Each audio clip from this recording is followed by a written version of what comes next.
Kepergok cabuli murid, oknum guru nyaris diamuk massa. DPR bentuk panja kasus penyiraman aktivis Kontras. Presiden larang tanah BUMN dijual. Layanan isi daya mobil listrik untuk pengemudi. Iran gencarkan serangan balasan tewasnya Larijani.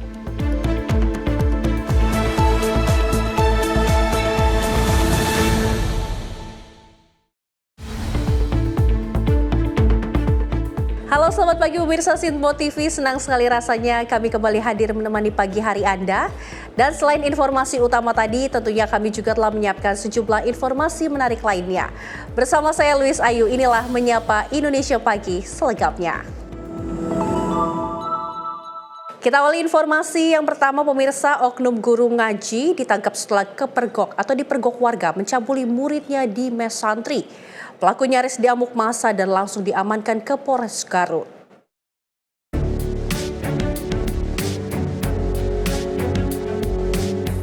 Seorang oknum guru ngaji dipergoki warga mencabuli muridnya sendiri di Kampung Patrol, Desa Dano, Kecamatan Leles, Garut, Jawa Barat.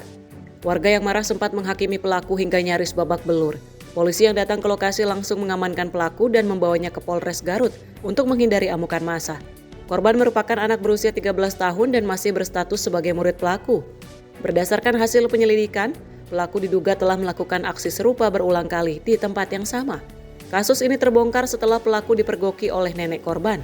Dari Leles bahwa ada dugaan tindak pidana persetubuhan dengan anak di bawah umur yang dilakukan oleh oknum seorang guru madrasah terhadap muridnya dan juga anak di bawah umur tersebut, juga anak korban ini juga suka mengajar di madrasah tersebut, anak-anak yang kecil. Jadi awal terbongkarnya seperti apa? Jadi terbongkarnya dari kecurigaan neneknya yang mana guru ngaji ini sering mengajak kepada anak korban ke sebuah kamar dan hanya berdua. Kemudian gak lama keluar dan itu dilakukan berulang-ulang. Jadi ada kecurigaan tersebut. Kemudian nenek anak korban ini menanyakan kepada anak korban dan anak korban mengakui, akhirnya orang tuanya melaporkan kejadian tersebut ke kepolisian dan sempat dihakimi atau sempat dikerumunin oleh massa. Korbannya hukuman 12 tahun penjara. Korbannya hanya satu atau ada lagi? Untuk sementara kita masih melakukan penyelidikan, yang jelas laporannya baru ada satu dan memang dilakukan sudah berulang kali terhadap anak korban tersebut. Saat ini pelaku diamankan di Unit Perlindungan Perempuan dan Anak Polres Garut untuk pemeriksaan lebih lanjut. Pelaku terancam hukuman maksimal 12 tahun penjara. Dari Garut, Jawa Barat, jurnalis Sinmo TV melaporkan.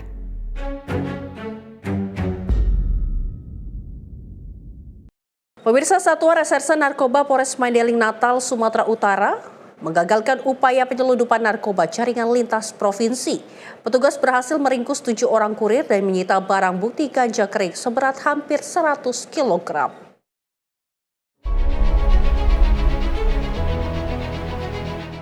Inilah detik-detik saat petugas Satres Narkoba Polres Mandailing Natal melakukan penyergapan terhadap para pelaku di wilayah Kecamatan Penyambungan Timur. Para tersangka tak berkutik saat petugas menghentikan laju kendaraan mereka yang diduga tengah membawa paket narkoba jumlah besar.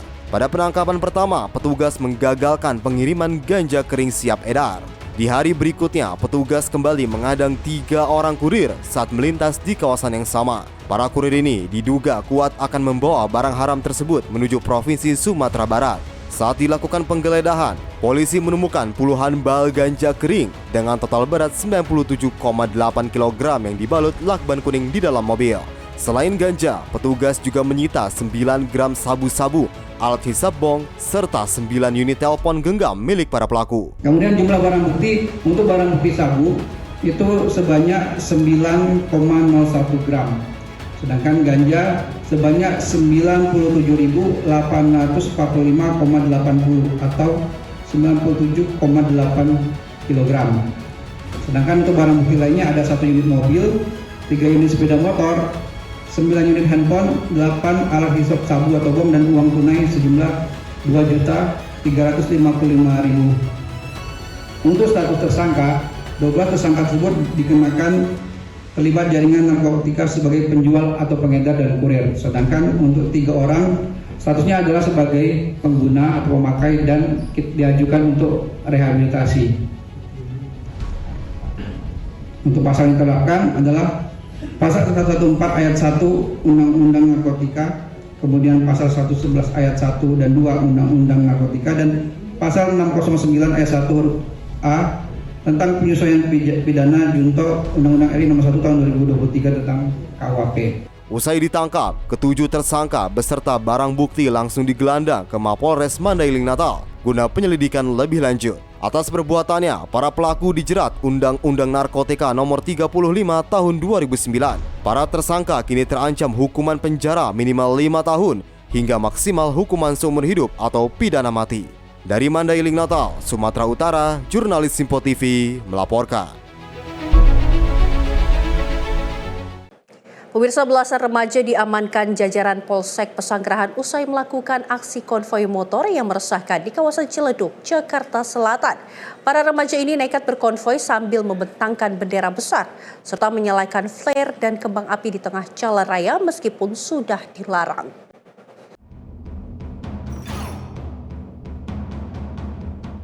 Inilah rekaman video amatir yang sempat viral di media sosial, memperlihatkan aksi segerombolan remaja saat berkonvoi di sepanjang Jalan Raya Ciledug. Mereka membawa bendera berukuran besar dan menyalakan kembang api yang diarahkan ke jalanan sehingga membahayakan pengendara lain. Tim Opsnal Polsek Pesanggerahan berhasil melacak identitas dan mengamankan total 17 remaja yang terlibat dalam aksi tersebut. Kapolsek Pesanggerahan, Kompol Syahla Syah Alam menjelaskan, tindakan ini diambil sebagai bentuk respon cepat terhadap gangguan Kamtibmas yang dikeluhkan warga.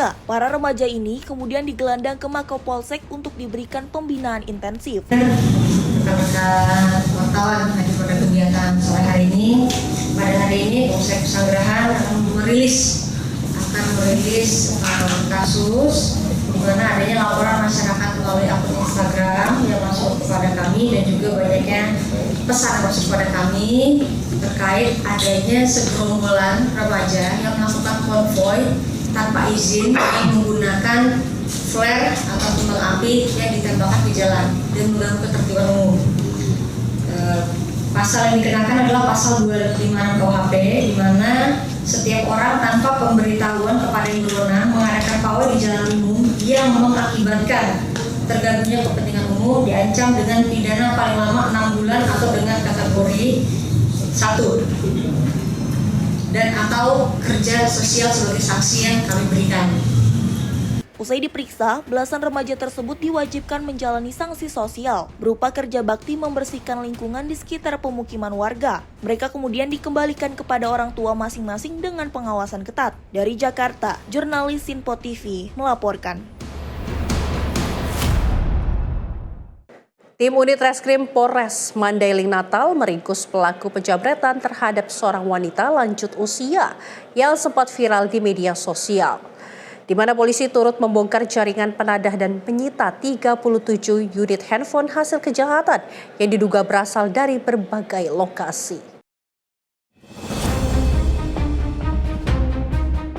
Inilah rekaman CCTV kasus penjamretan yang meresahkan warga Mandailing Natal. Pelaku dengan tega merampas tas milik seorang nenek yang tengah berada di halaman Masjid Desa Mompang Jaya, Kecamatan Panyabungan Utara. Usai menerima laporan dan mengidentifikasi ciri-ciri pelaku dari video yang beredar, petugas langsung bergerak cepat dan berhasil menangkap pelaku di tempat persembunyiannya. Pelaku mengaku telah menggasak uang tunai sebesar Rp1.600.000 serta handphone milik korban lansia tersebut. Polisi juga menemukan 37 unit handphone berbagai merek yang diduga hasil aksi kejahatan di lokasi lain. Dalam operasi ini, polisi juga turut mengamankan seorang pria yang berperan sebagai penadah barang-barang hasil curian tersebut. Kalau aksi di Mompang Jaya, setelah kami lihat video viral itu dan di Facebook banyak segala macam, kami lakukan penyelidikan.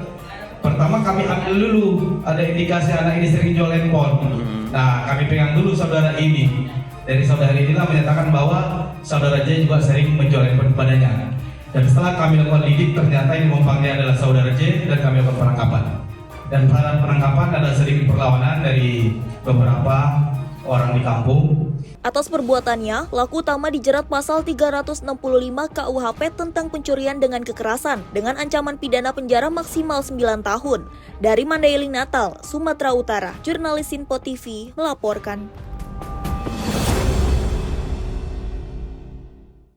Modus berpura-pura menjadi pembeli rokok, seorang pelaku nekat merampas kalung emas milik pemilik warung saat korban sedang lengah. Aksi penjamretan yang terekam kamera pengintai mengakibatkan korban kehilangan 2 suku emas dan juga kerugian mencapai puluhan juta rupiah.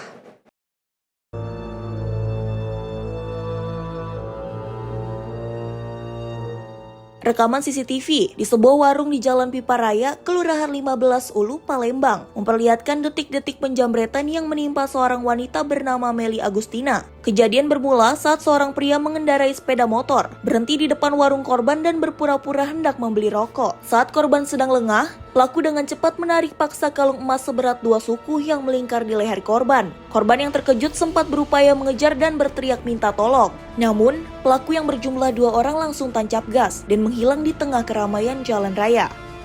Kemarin itu saya beli rokok. Tegaklah di sini. Beli rokok Surya kan. Itu sudah aku ambil lah rokok Surya di kaleng kan. Ambil rokok Surya di kaleng. Sudah tuh keluar lah dari dia.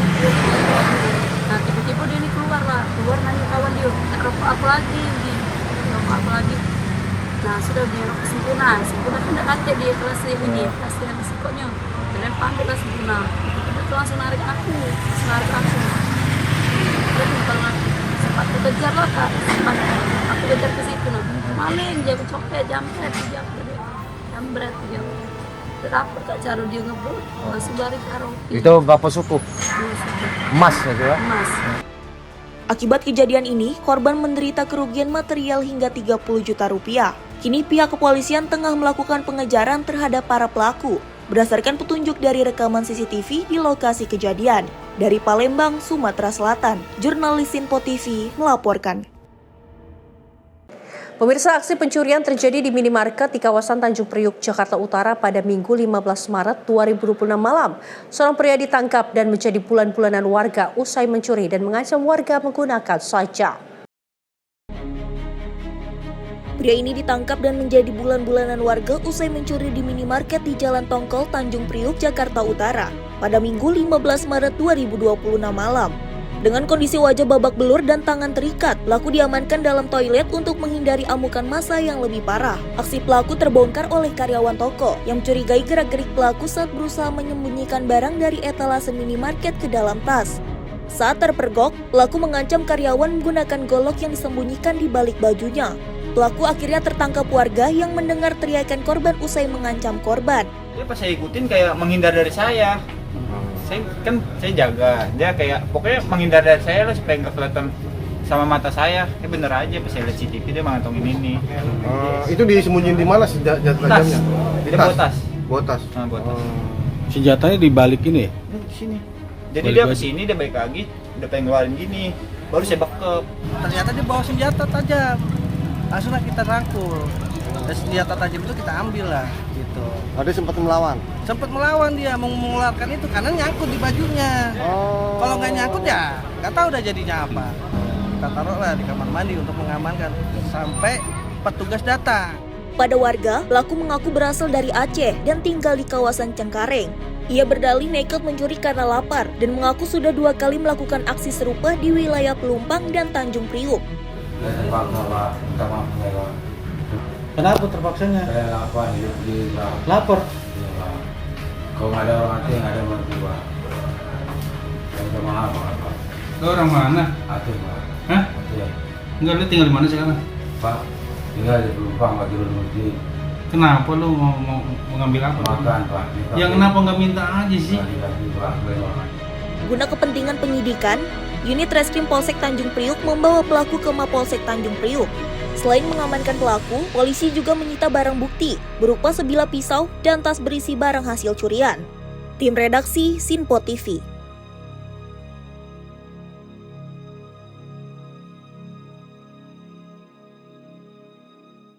Pemirsa, tim Resmob dan Ditipiter Bareskrim Mabes Polri gagalkan peredaran daging impor kadaluarsa yang siap diedarkan kepada masyarakat menjelang Idul Fitri 2026. Polisi menetapkan 4 tersangka dan menyita barang bukti berupa daging domba impor kadaluarsa sebanyak kurang lebih 14 ton. Inilah suasana gudang tempat penyimpanan belasan ton daging impor kadaluarsa di Cikupa, Tangerang, Senin siang. Di dalam gudang ini, para pelaku menyimpan kurang lebih belasan ton daging kadaluarsa siap dipasarkan kepada masyarakat menjelang Idul Fitri 2026. Pengungkapan ini berawal dari adanya laporan masyarakat yang resah adanya peredaran daging kadaluarsa. Kasubdit 1 Ditipiter Bareskrim Mabes Polri Kombes Pol Setio Kaheriatno mengungkap telah menangkap 4 pelaku berinisial IY berperan sebagai penjual, T dan AR selaku perantara atau broker, dan SS sebagai pembeli, yang kemudian menjual kembali daging tersebut. Total barang bukti daging domba impor kadaluarsa yang diamankan mencapai 12,9 ton. Selain itu, pihaknya menyita barang bukti terdiri dari 3 truk box, serta stok daging yang tersimpan di 2 gudang di wilayah Tangerang. Penyidik juga menemukan bukti penjualan sebagian daging kadaluarsa kepada sejumlah pembeli, dengan total 107,98 kg. Dalam penyidikan ini, telah dilakukan pemeriksaan terhadap 10 orang saksi. Dengan rincian, yang pertama, IY sebagai penjual, Triyono sebagai broker, Ahmad Reo sebagai broker, Sandi Sumarto pembeli, Yusuf Maulana supir, Elan Nurhami kenek, Iip supir, Ramdoni kenek, Maknur supir, dan M. Andri kenek. Selanjutnya dilakukan penyitaan barang bukti. Barang bukti daging domba impor Australia yang telah kadaluarsa. Jumlah total 12.913,04 kg atau 12,9 ton. Sementara itu, berdasarkan hasil sampel dari daging kadaluarsa ini, komoditi tersebut kualitasnya sudah tidak penuhi persyaratan Standar Nasional Indonesia atau SNI. Warna tidak normal, baunya tidak khas daging melainkan bau apek dan tengik. Teman-teman Bareskrim sudah mengirim sampel tersebut ke BPM SPH dan memang dari hasil uji sampel itu disebutkan bahwa komoditas tersebut yang barang bukti ini memang sudah tidak memenuhi persyaratan berdasarkan SNI tentang daging kambing dan domba utuh. Dari Tangerang, jurnalis Info TV melaporkan. Rumah warga di Desa Nyamok, Pekalongan nyaris ludes terbakar pada Senin sore. Api diduga berasal dari petasan sejumlah anak-anak yang menyasar ke bagian depan rumah hingga membuat warga panik berhamburan. Kepanikan luar biasa melanda warga Desa Nyamok, Kecamatan Kajen, Pekalongan pada Senin sore 16 Maret. Dalam video amatir yang beredar, terlihat warga berhamburan berusaha memadamkan api yang sudah membesar di bagian depan rumah salah satu warga.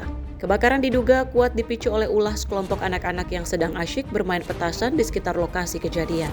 Salah satu petasan yang diledakkan diduga menyasar masuk ke area rumah dan langsung menyambar benda mudah terbakar. Melihat api yang mulai berkobar, anak-anak yang disebut berasal dari luar desa tersebut langsung melarikan diri, sehingga belum ada pihak yang dapat dimintai pertanggungjawaban. Dengan peralatan seadanya, warga bahu-membahu menyiramkan air menggunakan galon dan selang.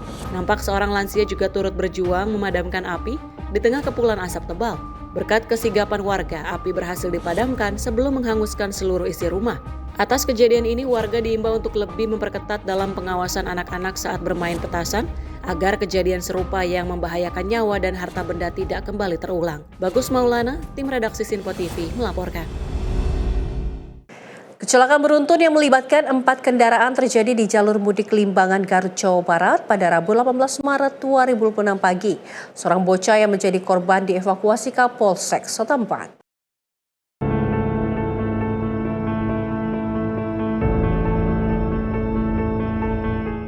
Momen dramatis terekam saat Kapolsek Limbangan dengan sigap langsung mengevakuasi seorang anak perempuan yang menjadi korban bersama kedua orang tuanya. Meski sempat mengalami trauma hebat dan menangis histeris, bocah berhasil ditenangkan oleh Kapolsek. Sementara kedua orang tuanya yang mengalami luka-luka langsung mendapatkan perawatan medis. Kecelakaan bermula saat sebuah minibus yang datang dari arah Nagrek menuju Tasikmalaya tiba-tiba melambung ke kanan dan menghantam mobil box dari arah berlawanan. Naas, dua sepeda motor yang berada tepat di belakang mobil box tidak sempat menghindar hingga terjadi tabrakan beruntun.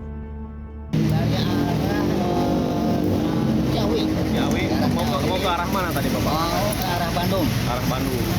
Terus yang minibus ini datangnya dari mana? Dari arah Bandung. Mau ke arah Tasik. Tadi gimana Pak ini nyalip atau apa? Kayaknya ngantuk. Oh ngantuk. Soalnya melambung ke kanan ke arah jalur saya. Itu udah marka jalan udah dilewat. Tapi karena saya kontrol, saya banting ke kiri. Nah, jadi kena belakangnya dikit.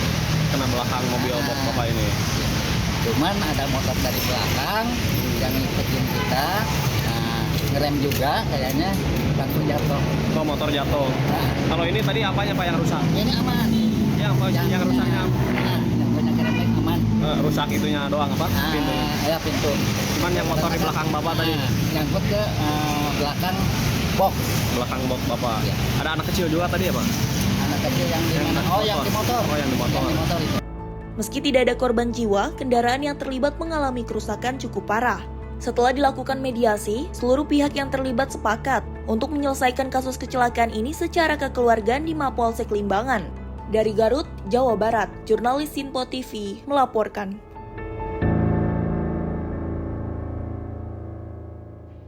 Pemirsa, Presiden larang tanah BUMN dijual. Informasinya usai jeda, tetaplah bersama kami di Sinpo TV.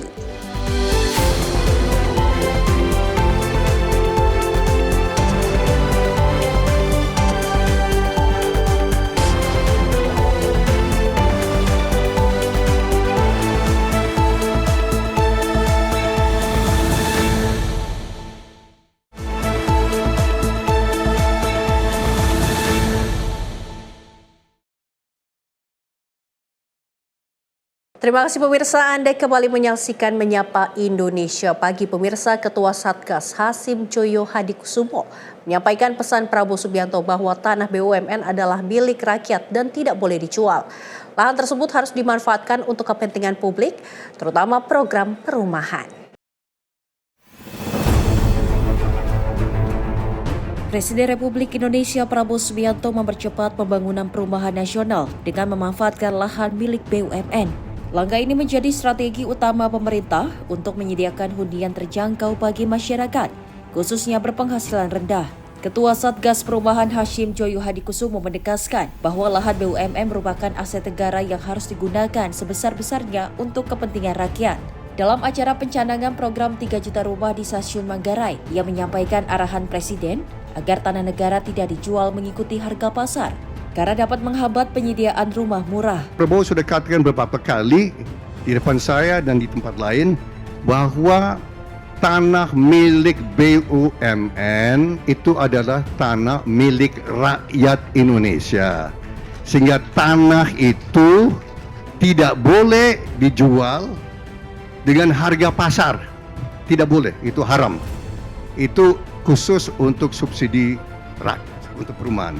Dengan program perumahan, kita bisa mendorong dan bisa mencapai 8%, bahkan saya yakin bisa lebih dari 8%. Ini anak-anak S1 sudah tahu makroekonomi. Ya, dengan ini dan seperti nanti kita saksikan, begitu banyak pasukan-pasukan dari semen, dari mebel, dari kabel listrik, dari besi, dari kayu. Ini semuanya ada kaitan dan menurut Hasyim, program perumahan tidak hanya bertujuan menghadirkan keadilan sosial, tetapi juga mendorong pertumbuhan ekonomi melalui efek berganda di berbagai sektor industri. Namun ia mengingatkan pembangunan tidak boleh hanya mengejar kuantitas, melainkan juga harus memastikan kualitas hunian tetap terjaga agar masyarakat tidak dirugikan. Tim redaksi Sinpo TV melaporkan. Komisi 3 DPR RI resmi membentuk Panitia Kerja atau Panja untuk mengawal penanganan kasus penyiraman air keras terhadap aktivis Kontras Andri Yunus. Pembentukan Panja ini disepakati oleh 8 fraksi dalam rapat kerja yang dipimpin oleh Ketua Komisi 3 DPR.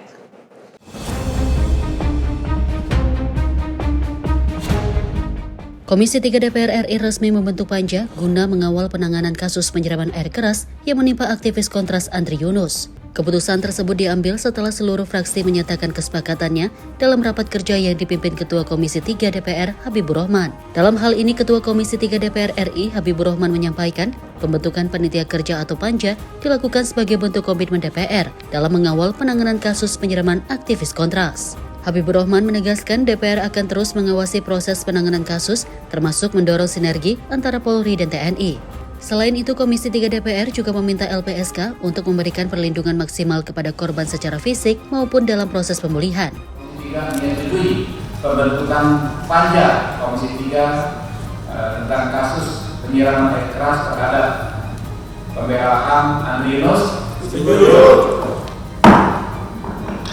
Saya bacakan kesimpulan rapat yang akan disetujui rekan-rekan. Kesimpulan rapat Komisi 3 DPR RI terkait kasus penyiraman air keras kepada pembela HAM Andri Yunus, aktivis Kontras, masa persidangan 4 tahun 2025-2026, Rabu 18 Maret 2026. 1. Komisi 3 DPR RI mengapresiasi kinerja Polri dan seluruh pihak terkait yang telah mengungkap peristiwa dan identitas para pelaku kasus penyiraman air keras terhadap saudara Andri Yunus. 2. Komisi 3 DPR RI mendorong Polri dan pihak TNI untuk tetap bersinergi dalam penanganan kasus penyiraman air keras terhadap saudara Andri Yunus dengan mempedomani ketentuan pasal 170 Undang-Undang Nomor 20 Tahun 2025 tentang KUHP baru dalam penanganan perkara ini. 3. Komisi 3 DPR RI meminta LPSK untuk segera memfasilitasi perlindungan yang menyeluruh terhadap saudara Andri Yunus, organisasinya, keluarganya, serta pihak lain yang terkait sesuai dengan ketentuan perundang-undangan. 4. Komisi 3 DPR RI meminta LPSK bersama seluruh pihak terkait, khususnya Kementerian Kesehatan dan Kementerian Keuangan, untuk memberikan pelayanan yang terbaik bagi pemulihan kesehatan saudara Andri Yunus. 5. Komisi 3 DPR RI akan terus mengawal penanganan perkara ini dengan membentuk panitia kerja Komisi 3 DPR RI tentang kasus penyiraman air keras terhadap saudara Andri Yunus dan melaksanakan rapat kerja dengan Polri, LPSK dan kuasa hukum saudara Andri Yunus sebagai bentuk komitmen dalam penegakan terhadap perlindungan hak asasi manusia. Dari Jakarta, Jihan Nabila Ahmad Amin, Sinpo TV melaporkan. Sementara itu, Markas Besar TNI mengungkap 4 orang terduga pelaku yang menyiram air keras ke aktivis Kontras Andri Yunus. Keempat pelaku tersebut sudah diamankan di Puspom TNI. Mabes TNI menjabarkan 4 orang terduga pelaku berinisial NDP dengan pangkat Kapten, SL berpangkat Letu, BHW pangkat Letu, dan ES berpangkat Serda. Melihat dari dinamika ini, terkonfirmasi ada 3 yang berpangkat perwira dan 1 orang bintara. Para pelaku berasal dari Matra Angkatan Udara dan Angkatan Laut. Hingga kini Mabes TNI masih mendalami motif dan peran dari para pelaku. Dan Puspom TNI Maijen TNI Yusri Nurianto mengatakan bahwa 2 orang eksekutor yang menyiram air keras ke Andri Yunus bagian dari 4 pelaku yang saat ini sudah ditahan. Para pelaku tersebut sudah ditahan di Popam Jaya Guntur. Dan Puspom mengatakan para pelaku terancam hukuman penjara 4 atau 7 tahun karena diduga melanggar pasal 467 ayat 1 dan 2 KUHP nomor 1 tahun 2023. Adapun dari 4 yang diduga tersangka tadi, yang pertama adalah inisial NDP, kemudian yang kedua inisial SL, kemudian yang ketiga inisial BHW, dan yang keempat adalah inisial ES. Ya. Jadi sekarang yang diduga keempat tersangka ini sudah kita amankan di Puspom TNI untuk dilakukan pendalaman ke tingkat penyidikan. Jadi kita juga masih mendalami apa nih motifnya ya, dari 4 yang diduga pelaku tadi. Kemudian perlu kami sampaikan juga bahwa pasal yang dikenakan, ya, ancaman hukuman terhadap para 4 terduga pelaku ini. Sementara kita menerapkan pasal 467 KUHP Undang-Undang Nomor 1 Tahun 2023, ya, itu ada ayat 1, ayat 2, di mana ancaman hukumannya juga sudah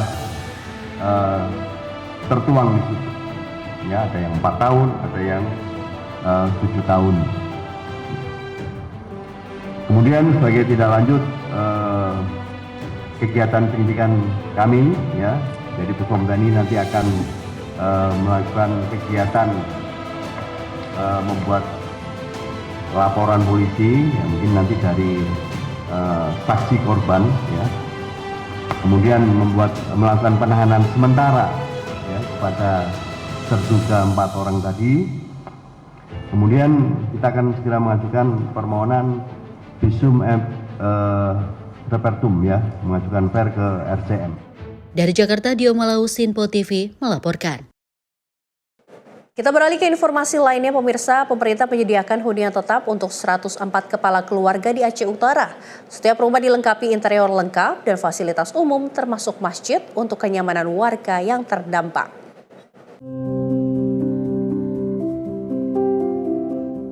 Pemulihan pasca bencana di Aceh terus berjalan. Terbaru, sebanyak 104 kepala keluarga di Desa Kuala Cangkoi, Kecamatan Lapang, Kabupaten Aceh Utara, mulai menempati hunian tetap sejak Sabtu 14 Maret 2026. Kompleks hunian tetap tampak rapi dengan halaman berpaving block, drainase teratur, serta fasilitas umum seperti balai pertemuan dan masjid. Setiap rumah sudah dilengkapi dengan instalasi listrik, mesin pompa air, dan interior lengkap, termasuk kasur, lemari, kursi, meja makan, televisi, kompor, serta kamar mandi berkeramik. Pembangunan hunian tetap ini didukung oleh Kementerian Koordinator Bidang Politik dan Keamanan yang juga menyalurkan bantuan logistik dan fasilitas pendukung sejak masa tanggap darurat. Kepala BNPB, Letjen TNI Suharyanto menegaskan, pemulihan pasca bencana akan terus berlangsung tanpa henti, termasuk saat hari raya.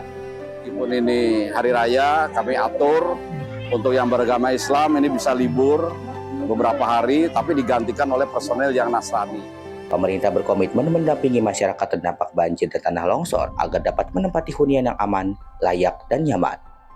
Tim redaksi Sinpo TV melaporkan. Pemerintah menegaskan batu bara diprioritaskan untuk kebutuhan dalam negeri sebelum diekspor. Langkah ini dilakukan untuk menjaga pasokan energi nasional dan juga kelangsungan operasional pembangkit listrik.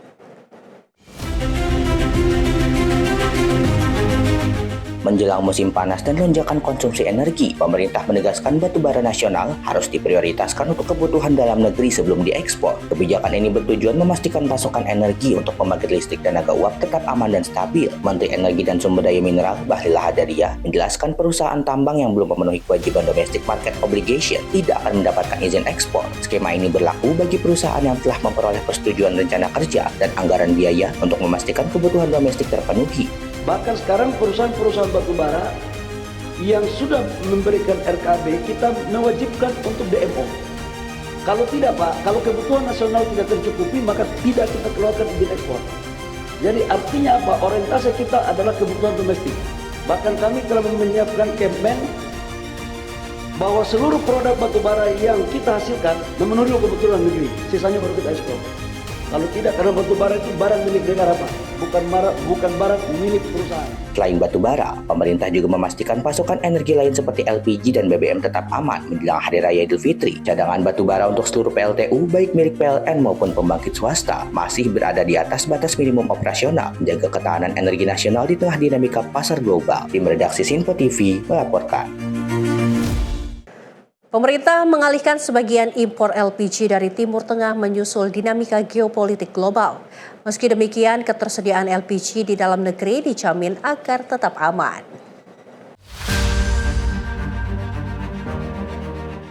Pemerintah memastikan ketersediaan energi tetap stabil saat momen Hari Raya Idul Fitri meski terjadi dinamika pada sumber impor. Beberapa pasokan LPG Indonesia yang sebelumnya berasal dari Timur Tengah kini dialihkan ke negara lain untuk mengantisipasi ketidakpastian geopolitik melalui kontrak jangka panjang. Menteri Energi dan Sumber Daya Mineral Bahlil Lahadalia menjelaskan langkah ini juga disertai penjadwalan kedatangan kargo LPG agar stok di dalam negeri tetap aman dan mencukupi kebutuhan masyarakat. Jadi total LPG kita dari 100% dari 7,6 juta impor itu 70-75% kita ambil dari Amerika, 20% dari Middle East. Dengan kondisi sekarang yang di Middle East kita pecah lagi untuk kita ambil kontrak jangka panjang dengan Amerika dan beberapa negara lain. Jadi RDMP kita selesaikan, ini cukup membantu kita, Pak. Jadi itu pun kita sudah dapat penggantinya. Memang tantangannya adalah kalau dari Amerika lebih lama, 40 hari. Kalau dari Middle East itu 2-3 minggu. Tetapi sekarang kita bikin kontrak jangka panjang. Selain LPG, pasokan solar nasional juga terjamin berkat produksi dalam negeri dan operasional Refinery Development Master Plan atau RDMP di kilang Balikpapan. Untuk minyak mentah, pemerintah menyiapkan alternatif impor dari negara lain agar ketergantungan pada Timur Tengah bisa dikurangi. Tim redaksi Sinpo TV melaporkan. Informasi lainnya, pemirsa, Ikatan Dokter Ilmu Manajemen menggelar rapat kerja yang dirangkaikan dengan buka puasa bersama. Momentum bulan Ramadan juga dimanfaatkan untuk mempererat silaturahmi sekaligus menjadi ruang refleksi bagi penguatan nilai kebersamaan dalam kehidupan organisasi. Ikatan Dokter Ilmu Manajemen menggelar rapat kerja yang dirangkaikan dengan buka puasa bersama. Kegiatan ini dihadiri para anggota dan pengurus organisasi untuk membahas program kerja serta menyusun langkah strategis organisasi ke depan. Dalam kesempatan tersebut, Ketua Umum Ikadim Zazuli Juwaini menyampaikan bahwa Ramadan memberikan banyak pelajaran tentang manajemen diri, disiplin, dan kerja kolektif. Menurutnya, ibadah Ramadan tidak hanya berhenti pada ritual, namun juga menjadi proses pembelajaran dan pembinaan yang membentuk karakter serta memperkuat rasa kebersamaan. Tapi kalau kita bertemu terus rutin seperti ini, semangat kita akan semakin bertambah. Tanggung jawab kita akan semakin bertumbuh. Rasa kebersamaan kita akan semakin kokoh.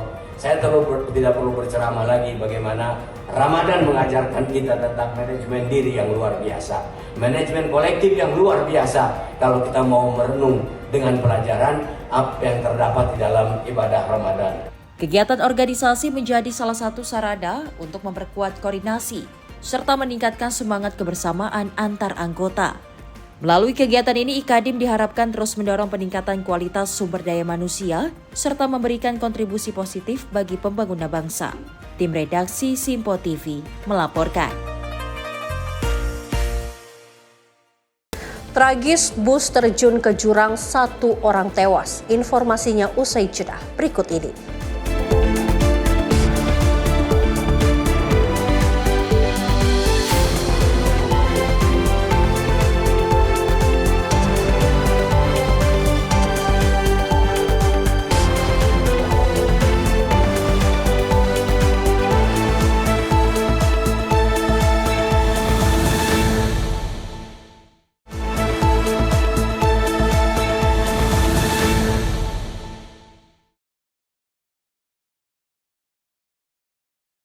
Terima kasih pemirsa, Anda kembali menyaksikan Menyapa Indonesia Pagi. Pemirsa, bus penumpang yang mengangkut 36 orang terjun ke jurang di Jalan Penghubung Lahat menuju 4 Lawang, Kabupaten Lahat, Sumatera Selatan. Akibat insiden ini, 1 orang penumpang meninggal dunia, sementara sejumlah penumpang lainnya mengalami luka-luka.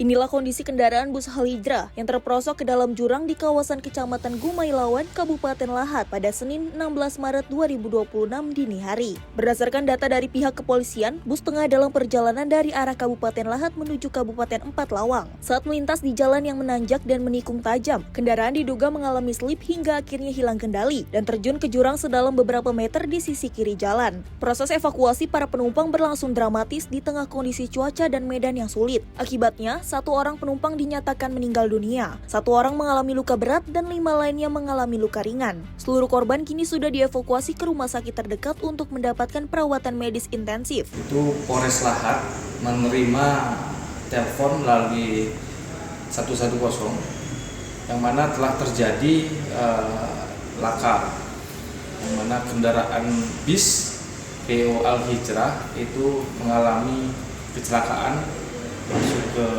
jurang, yang mana korban itu ada sekitar 7 orang dari 36 penumpang yang ada dalam bis tersebut, yang mana dari 36 itu dapat kami sampaikan 1 korban meninggal dunia, 1 korban mengalami luka berat, dan 5 orang lainnya mengalami luka ringan. Untuk saat ini evakuasi sudah dilakukan dan korban yang meninggal dunia sudah dilakukan evakuasi. Ya, untuk peristiwa itu terjadi mengingat situasinya tadi malam hujan deras, kemudian posisi juga jalur lintas arah Lahat menuju 4 Lawang itu dalam kondisi licin dan juga dengan kondisi banyak tikungan dan tanjakan di lokasi. Saat ini kasus kecelakaan tersebut masih dalam penanganan intensif Satlantas Polres Lahat guna memastikan penyebab pasti kecelakaan. Dari Lahat, Sumatera Selatan, jurnalis Sinpo TV melaporkan.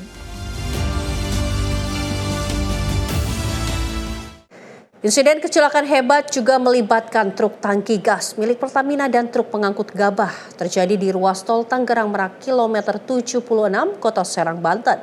Peristiwa ini dipicu oleh truk gabah yang mengalami pecah ban hingga akhirnya dihantam dari belakang oleh truk tangki. Inilah kondisi truk pengangkut gabah dengan nomor polisi BE8898PK yang terguling dan ringsek di tengah jalan tol Tangerang Merak, kawasan Kidemang, Serang. Kecelakaan bermula saat truk gabah tersebut mengalami pecah ban, sehingga harus berhenti mendadak di lajur kanan jalan tol. Naas, sebuah truk tangki gas milik Pertamina yang melaju kencang dari arah belakang tidak sempat menghindar, hingga menabrak keras bagian belakang truk. Kerasnya benturan membuat truk gabah terdorong ke lajur berlawanan hingga terguling. Umpahan muatan gabah yang berserakan di badan jalan sempat menyebabkan kemacetan panjang di kedua arah. Petugas pengelola jalan tol pun langsung bergerak cepat membersihkan tumpahan gabah agar tidak membahayakan pengendara lain. Untuk informasi awal, terjadinya laka lantas diakibatkan dari truk tol diesel mengalami pecah ban bagian depan kanan. Jadi untuk terlibat kendaraan truk tol diesel dan truk Pertamina, laka lantas yang mengakibatkan supir dari kendaraan truk tol diesel, sementara informasi awal luka ringan ataupun luka berat nanti disampaikan lebih lanjut dari pihak rumah sakit. Untuk TKP terupdate yang sementaranya lajur 1 dan 2 tertutup karena evakuasinya terhambat dari yang tercecer dari muatan berupa gajah dari tol diesel. Untuk sekarang sudah clear dan truk Pertamina sudah berada di lajur 2. Lajur 1 dan bahu jalan terbuka. Untuk lebih lanjut diarahkan ke gate terdekat Serang Barat. Mudah-mudahan cepat terevakuasi, jadi lalin bisa dialirkan kembali. Saat ini kedua kendaraan yang terlibat kecelakaan telah dievakuasi ke kantor PJR Ciujung. Kasus kecelakaan ini kini dalam penyelidikan lebih lanjut oleh Satlantas Polres Serang. Dari Serang, Banten, jurnalis Sinpo TV melaporkan. Informasi peristiwa lainnya, pemirsa, tak mahir mengemudi sebuah mobil mengalami kecelakaan di kawasan Taman Sari, Jakarta Barat. Tidak ada korban jiwa dalam peristiwa ini, namun pengemudi mengalami luka akibat insiden tersebut.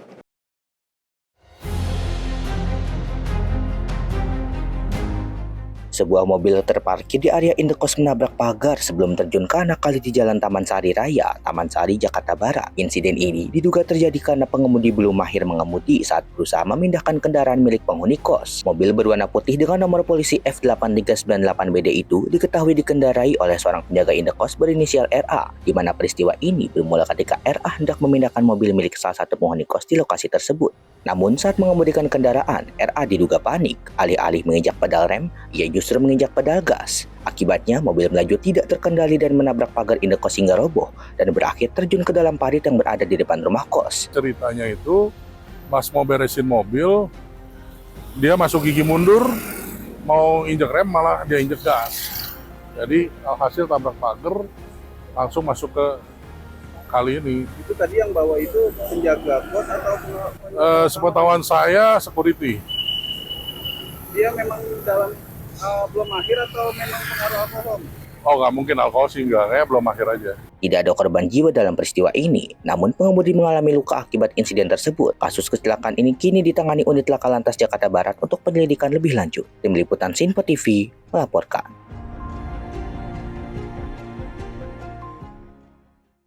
Pemirsa, belasan ribu botol miras dan ratusan knalpot brong dimusnahkan di halaman gedung Diskominfo Klaten Selasa 17 Maret 2026. Pemusnahan dilakukan dengan cara dilindas menggunakan alat berat jenis Tom Walls.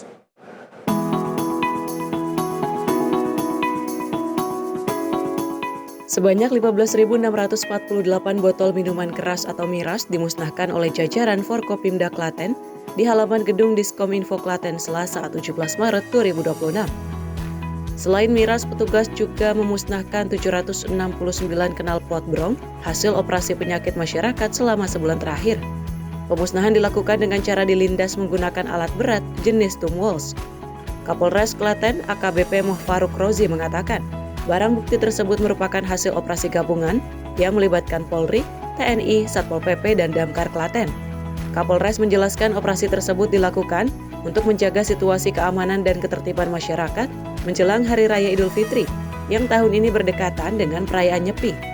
Ia juga mengapresiasi peran masyarakat dalam memberikan informasi terkait peredaran miras dan penggunaan knalpot brong.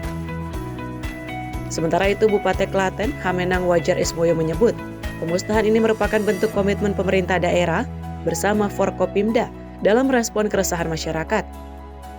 Komandan Kodim 0723 Klaten, Letkol Infanteri Selamat Hardianto menambahkan, peredaran miras berpotensi memicu tindak kriminalitas, sementara knalpot brong mengganggu ketertiban umum. Forkopimda Klaten berkomitmen untuk terus menggelar operasi serupa guna menjaga keamanan wilayah. Tim redaksi Sinpo TV melaporkan.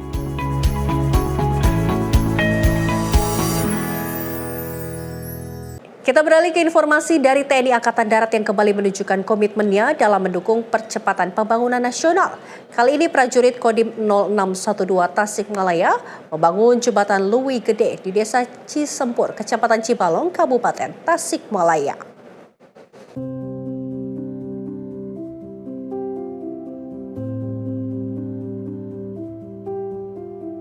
Prajurit TNI dari Kodim 0612 Tasikmalaya hadir langsung membantu pembangunan jembatan Luwi Gede yang menjadi penghubung penting bagi masyarakat. Pembangunan jembatan ini merupakan bagian dari program strategis nasional 218 titik jembatan Garuda. Kehadiran jembatan tersebut diharapkan dapat membuka akses serta mempermudah mobilitas warga di wilayah terpencil. Sebelumnya masyarakat harus melintasi sungai dengan kondisi yang cukup berisiko, terutama saat debit air meningkat. Hal ini kerap menghambat aktivitas baik ekonomi, pendidikan maupun sosial masyarakat. Kini dengan berdirinya jembatan Luwi Gede, akses menjadi lebih aman dan efisien. Anak-anak dapat berangkat ke sekolah dengan lebih tenang, sementara petani dapat lebih mudah membawa hasil panen ke pasar.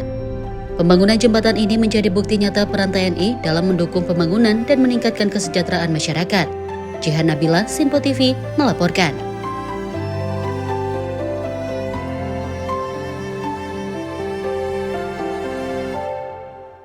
Informasi lainnya, pemirsa, mantan pekerja pabrik tekstil yang terkena PHK kini menemukan harapan baru dengan bekerja di dapur MBG. Pekerjaan ini membantu memenuhi kebutuhan keluarga sekaligus mendukung pendidikan anak-anak. Di sini saya bekerja untuk memenuhi kebutuhan keluarga, membantu suami. Program ini sangat bagus ya Pak ya, soalnya bisa menyerap tenaga kerja. Saya berharap sama Pak Prabowo program ini akan terus berjalan. Erna Pujiastuti, mantan pekerja pabrik tekstil di Sukoharjo, kini menemukan harapan baru setelah terkena PHK dengan bekerja di dapur makan bergizi gratis di Desa Gerajegan, Kecamatan Tawangsari, Kabupaten Sukoharjo. Setiap pagi ia bersama belasan staf lainnya sibuk mengemas menu bergizi untuk didistribusikan kepada masyarakat penerima manfaat. Bekerja di bagian pemorsian MBG memungkinkan Erna kembali berkontribusi secara finansial kepada keluarganya.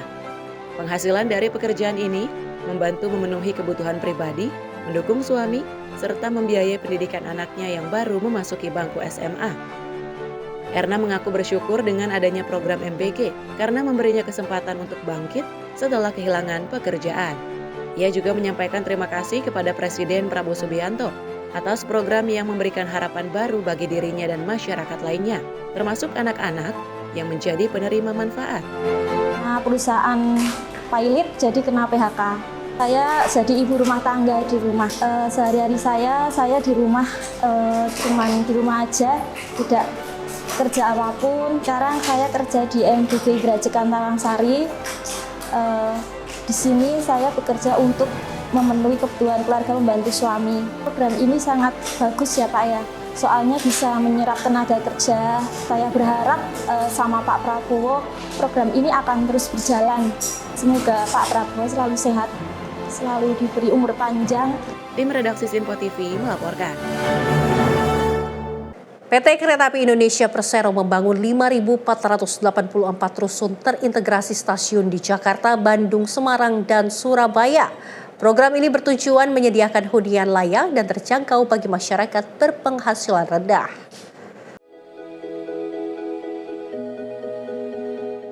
PT Kereta Api Indonesia atau Persero memulai pembangunan 5.484 unit rumah susun Transit Oriented Development di 4 kota yakni Jakarta, Bandung, Semarang, dan Surabaya. Peletakan batu pertama untuk 2.200 unit rusun di Stasiun Manggarai, Jakarta dilakukan pada Senin 16 Maret 2026 dengan target selesai awal 2027. Direktur Utama KAI Bobi Rashidin menyatakan pembangunan ini mendukung program 3 juta rumah pemerintah, menyediakan hunian layak dan terjangkau bagi masyarakat berpenghasilan rendah. Rusun TOD akan dibangun terintegrasi dengan stasiun sehingga mempermudah akses transportasi dan mobilitas perkotaan. Pada acara ini juga kita akan pencanangan juga untuk 3 lokasi lainnya, yaitu di Bandung, di Stasiun Kiara Condong, itu nantinya akan menempati lahan sebesar 7.600 meter persegi dengan total hunian 753 unit hunian yang terdiri dari 2 tower. Semarang Dr. Karyadi itu 1,2 hektar yang akan dibangun 1042 unit hunian, 2 tower, 42 lantai. Surabaya, lokasi Stasiun Gubeng, 1.489 unit hunian, 2 tower, menempati 1,2 hektar lahan. Tentunya melalui pengembangan kawasan berbasiskan stasiun ini, KAI ingin menghadirkan ekosistem kota yang lebih terintegrasi, hunian yang dekat dengan transportasi publik, pemanfaatan lahan yang efisien, serta mobilitas yang lebih mudah bagi masyarakat perkotaan. KAI memiliki lahan seluas 320 juta meter persegi di seluruh Indonesia yang berpotensi dikembangkan menjadi kawasan TOD. Khusus di Jabodetabek, lahan ini dapat menampung hingga 131.000 unit rusun, membantu masyarakat menghemat waktu dan biaya perjalanan dengan akses langsung ke transportasi publik. Tim redaksi Sinpo TV melaporkan. Pemirsa, cahaya dan hikmat kembali menyelimuti kota Ternate, Maluku Utara, memasuki malam ke-27 Ramadan 1447 Hijriah. Perayaan malam Lailatul Qadar Kesultanan Ternate diisi dengan berbagai profesi seperti pembakaran obor ela-ela setelah salat maghrib berjamaah.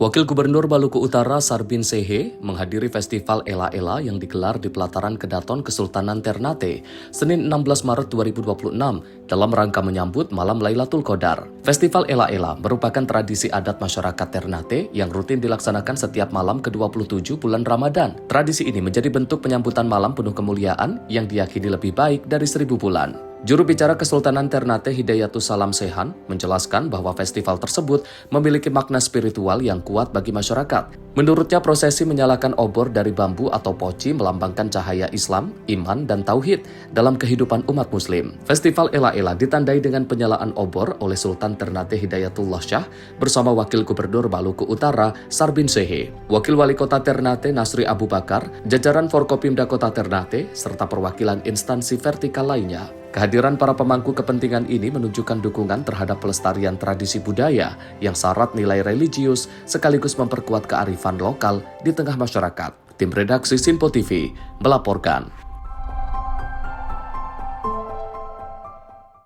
Prestasi membanggakan ditorehkan prajurit Tentara Nasional Indonesia. Prajurit TNI berhasil meraih juara pertama dalam ajang Musabakoh Hifdzil Quran atau MHQ Internasional di kota Misurata, Libya.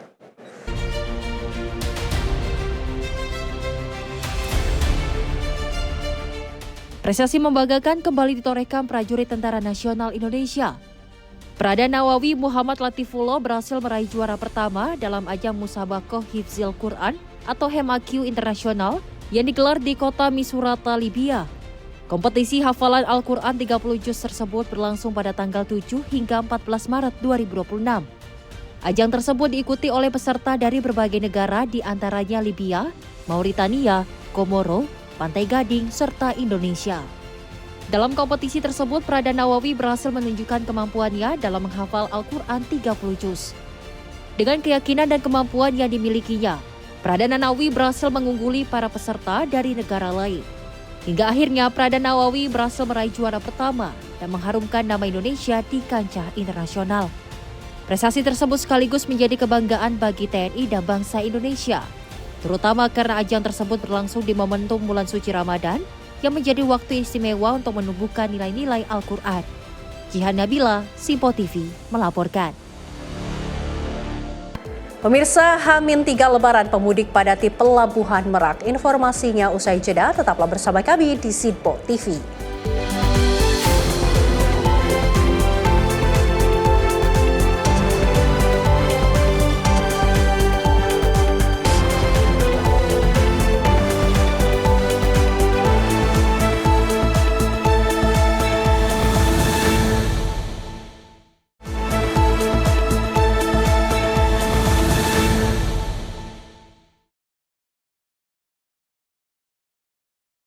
Selamat pagi pemirsa, Anda kembali menyaksikan Menyapa Indonesia Pagi. Pemirsa, puncak arus mudik Lebaran di Pelabuhan Merak semakin dipadati oleh sejumlah pemudik yang membawa kendaraan pribadi roda 4. Lonjakan ini terus bertambah dengan sejumlah kendaraan tanpa henti dan membuat kantong parkir terisi penuh sejak pagi hingga siang hari.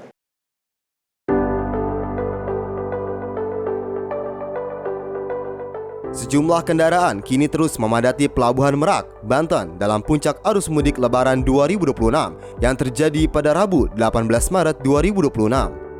Terlihat kendaraan roda 4 terus berdatangan sejak pagi hingga siang hari dengan membuat kantong parkir terpenuhi. Berbagai skema telah dilakukan dengan memberlakukan single tarif dari pihak ASDP maupun penyediaan buffer zone di dalam pelabuhan serta di luar Pelabuhan Merak. Adapun kendaraan tersebut didominasi oleh pemudik dari Jabodetabek yang melakukan perjalanan ke Pulau Sumatera. Selain itu juga, berbagai posko baik pengamanan dan kesehatan turut dibangun untuk memberikan kelancaran dan kenyamanan bagi pemudik. Dari Pelabuhan Merak, Banten, Fahrizal, Dava Rizkiano, Simpo TV melaporkan. PT Jasa Marga Trans Jawa Tol mengoptimalkan penerapan rekayasa lalu lintas seiring dengan meningkatnya mobilitas kendaraan menuju wilayah timur Trans Jawa. Tercatat sebanyak 290.000 kendaraan melintas menuju arah timur melalui gerbang tol Cikampek Utama dengan peningkatan volume lalu lintas sebesar 68,99%.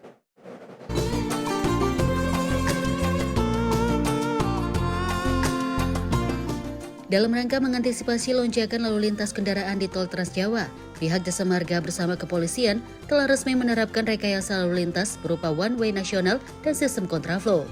One-way nasional ini diberlakukan seiring peningkatan arus mudik yang cukup signifikan di ruas Tol Trans Jawa. Menteri Perhubungan Dudi Purwagandi berharap perjalanan mudik masyarakat dapat berlangsung aman, lancar dan selamat hingga kampung halaman. Baik teman-teman, seperti tadi yang saya sampaikan, ini adalah bentuk dari kehadiran negara untuk memastikan memberikan layanan terbaik buat masyarakat yang akan melakukan mudik. Hari ini atau siang ini secara resmi kita melakukan rekayasa lalu lintas, yaitu pemberlakuan one way secara nasional, di mana one way secara nasional akan meliputi ruas jalan dari kilometer 70 sampai dengan kilometer 414. Kalau sebelumnya rekayasa lalu lintas adalah rekayasa one way lokal sepenggal, di mana dari kilometer 70 sampai dengan kilometer 263. melihat bangkitan masyarakat yang melakukan mudik sudah cukup meningkat, maka kepolisian maupun juga jasa marga memutuskan untuk melakukan rekayasa lalu lintas one way nasional secara menyeluruh dari mulai kilometer 70 sampai dengan kilometer 414. Harapannya perjalanan yang dilakukan oleh masyarakat bisa dilaksanakan dengan aman, lancar, dan tentunya berkeselamatan. Jadi, himbauan kami bahwa masyarakat dalam melaksanakan one way nasional agar memperhatikan arahan maupun petunjuk dari petugas, berhati-hati di jalan dalam mengendalikan kecepatannya karena sudah one way nasional, hambatan relatif menjadi tidak ada, sehingga apabila tidak mengemudi secara hati-hati, kita tidak berharap bahwa terjadi sesuatu yang tidak kita inginkan. Dari Karawang, Jawa Barat, Sri Dewi Andayani, Ronda Bayu, Mutia Anggiani, Sinpo TV melaporkan. Pemirsa, menjelang puncak arus mudik Lebaran, Menteri Perhubungan Dudi Purwogandi bersama Kakor Lantas Polri Irjen Pol Agus Suryo Nugroho meninjau langsung kesiapan di Pelabuhan Merak dan Ciwandan, Kota Cilegon, Banten.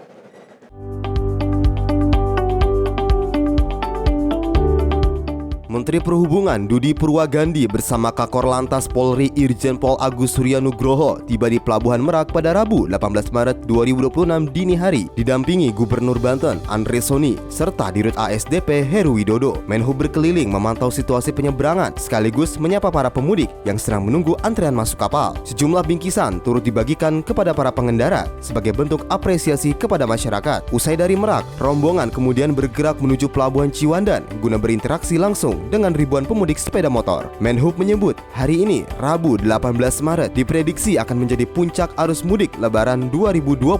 Meski terjadi lonjakan volume kendaraan, arus menuju pelabuhan terpantau tetap lancar dan terkendali. Alhamdulillah, bisa memastikan bahwa semua berjalan lancar. Kita yang orang yang kapal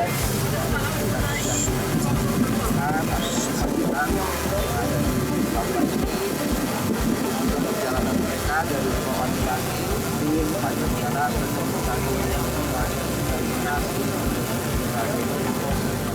Pihak kepolisian dan instansi terkait terus disiagakan di titik-titik strategis untuk memastikan tidak terjadi penumpukan kendaraan yang signifikan hingga Hari Raya Idul Fitri mendatang. Dari Cilegon, Banten, Firman Arif, Sinpo TV melaporkan. Sementara itu, Menaker Yasserli melepas program mudik gratis yang diselenggarakan Kementerian Ketenagakerjaan yang bekerja sama dengan sejumlah perusahaan. Sebanyak 11 bus mudik gratis dilepas pada Selasa 17 Maret 2026, sementara 7 bus lainnya telah diberangkatkan pada Sabtu lalu.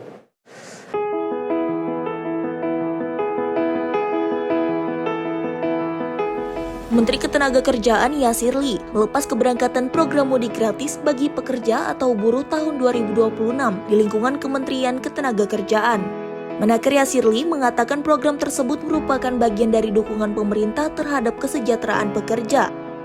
Kemenaker menjelaskan, selain di Kemenaker, pelepasan mudik gratis juga dilakukan di sejumlah perusahaan.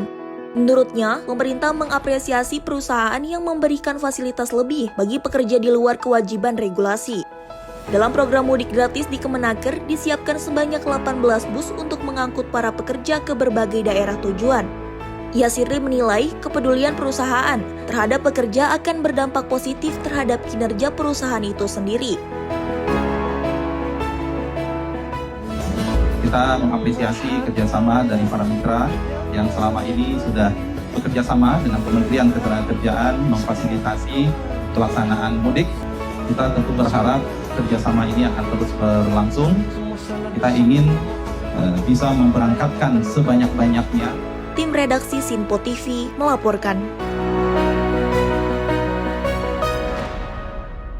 Pemirsa, pada puncak arus mudik Lebaran 2026 kini telah dipadati ribuan pemudik, khususnya Pelabuhan Merak, Banten menuju Pelabuhan Bakauheni, Lampung.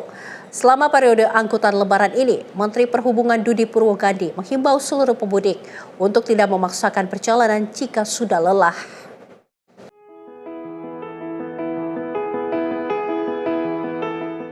Sejumlah kantong parkir kini terlihat telah dipadati oleh sejumlah pemudik yang membawa kendaraan pribadi di Pelabuhan Merak, Banten. Pasalnya, puncak arus mudik Lebaran 2026 terjadi pada tanggal 18 Maret. Hal tersebut disampaikan langsung oleh Menteri Perhubungan, Dudi Purwagandi, usai melakukan peninjauan di Pelabuhan Merak, Banten. Dudi mengimbau seluruh pemudik khususnya yang melakukan perjalanan jauh untuk tidak memaksakan perjalanan jika perlu untuk beristirahat. Selain itu, dirinya juga meminta kepada seluruh pemudik untuk dapat mengikuti instruksi petugas di lapangan.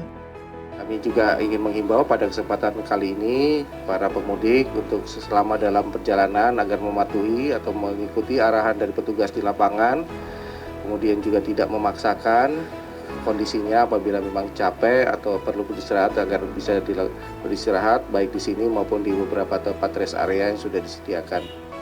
Dari Pelabuhan Merak, Banten, Farizal Davariskiano, Sinpo TV melaporkan. Pemirsa, pemerintah memastikan jalur Lembah Anai dan Sitinjau Lawik beroperasi 24 jam selama mudik Lebaran 2026. Kebijakan ini diterapkan untuk mendukung kelancaran arus mudik dan arus balik masyarakat. Pemerintah menyiapkan ruas jalan nasional di Sumatera Barat agar siap menghadapi arus mudik dan balik Lebaran 2026. Jalur Padang, Bukit Tinggi, termasuk kawasan Lembah Anai dan Sitinjau Lawik menjadi fokus utama karena tingginya mobilitas masyarakat di koridor tersebut. Kementerian Pekerjaan Umum memastikan jalur Lembah Anai dapat dilalui selama 24 jam pada periode H-10 hingga H+10 Lebaran, meski masih dalam tahap perbaikan pasca bencana. Penanganan di kawasan ini telah mencapai 44% dengan pekerjaan pondasi bor pil sekitar 78% dan tetap difungsikan untuk mendukung kelancaran lalu lintas. Selain itu, pemerintah mempercepat penanganan titik rawan di Sitinjau Lawik melalui rekayasa lalu lintas selama pembangunan flyover. Sebanyak 40 alat berat juga disiagakan untuk mengantisipasi gangguan seperti longsor atau pohon tumbang guna memastikan perjalanan mudik berlangsung aman dan lancar. Tim redaksi Sinpo TV melaporkan. Sementara itu, lonjakan kendaraan pemudik juga terjadi pada Selasa 17 Maret 2026 malam di jalur selatan Garut, Jawa Barat. Guna mengurai kemacetan, sistem one way sejauh 7 km di jalur Limbangan mengarah ke Jawa Tengah diberlakukan petugas. Kendaraan pemudik yang datang dari arah Bandung menuju Tasikmalaya dan Jawa Tengah terjadi lonjakan pada Selasa malam 17 Maret 2026. Sebagian besar kendaraan roda 4 berplat Jakarta dan Bogor banyak melintasi jalur Limbangan Garut. Lonjakan terjadi setelah masa kerja WFH atau Work from Anywhere bagi seluruh ASN hari Selasa berlaku. Ditambah lagi pada Rabu yang sudah memasuki masa cuti bersama, perayaan Nyepi dan akan dilanjut masa cuti perayaan Lebaran. Guna mengurai kemacetan di arteri selatan ini, petugas berlakukan sistem one way sejauh 7 km. Mulai dari kawasan Cijolang yang berbatasan dengan Nagrek, Bandung hingga depan Polsek Limbangan. One way diberlakukan selama 30 menit. Situasinya alhamdulillah masih tetap lancar, namun ada peningkatan arus lalu lintas. Barusan sudah diberlakukan one way, diberlakukan dari mulai pukul 8.30 sampai saat ini, yaitu 20.30 dilaksanakan sudah 4 kali one way. Ya. Biasanya titik pemendingannya di mana saja dan di wilayah Limbangan itu? Ada 3 titik pemendingan. Yang pertama di depan Polsek, nanti ke arah Selawi dan ke arah Sasarisi. Sejak Selasa pagi hingga malam, petugas sudah berlakukan sistem one way ini sebanyak 4 kali di jalur Limbangan dan Malangbong Garut. Sedangkan di jalur Kadung Gora diberlakukan sama sebanyak 4 kali. Puncak arus terjadi diprediksi pada Rabu dan Kamis. Dari Garut, Jawa Barat, jurnalis Sinpo TV melaporkan. Pemirsa, 2 hari menjelang Hari Raya Idul Fitri 1447 Hijriah, arus mudik di Terminal Kampung Rambutan masih terpantau ramai. Para pemudik memadati Terminal Kampung Rambutan untuk menunggu waktu keberangkatan ke kampung halaman.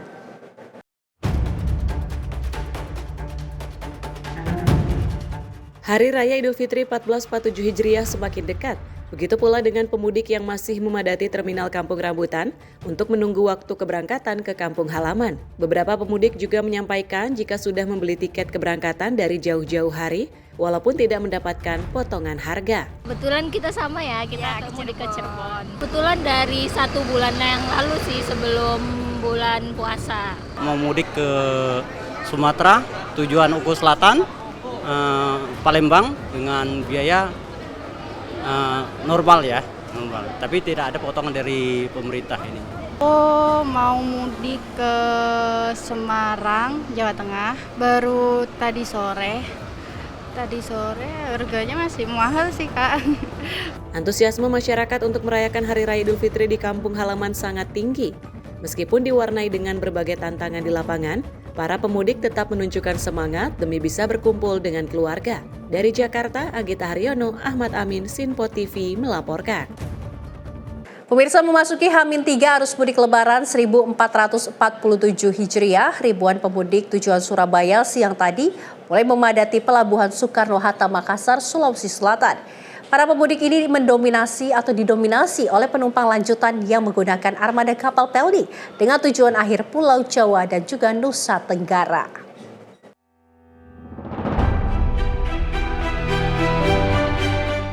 Antrean panjang penumpang terlihat memadati area keberangkatan Pelabuhan Soekarno-Hatta, Makassar saat mereka hendak naik ke atas dek kapal. Ribuan pemudik diberangkatkan menuju Pelabuhan Tanjung Perak, Surabaya menggunakan KM Gunung Dempo. Kapal ini sebelumnya berlayar dari Sorong, Papua Barat dan melakukan transit di Makassar sebelum melanjutkan perjalanan ke Jawa Timur. Tercatat, jumlah penumpang yang turun dari Sorong mencapai 1.195 orang.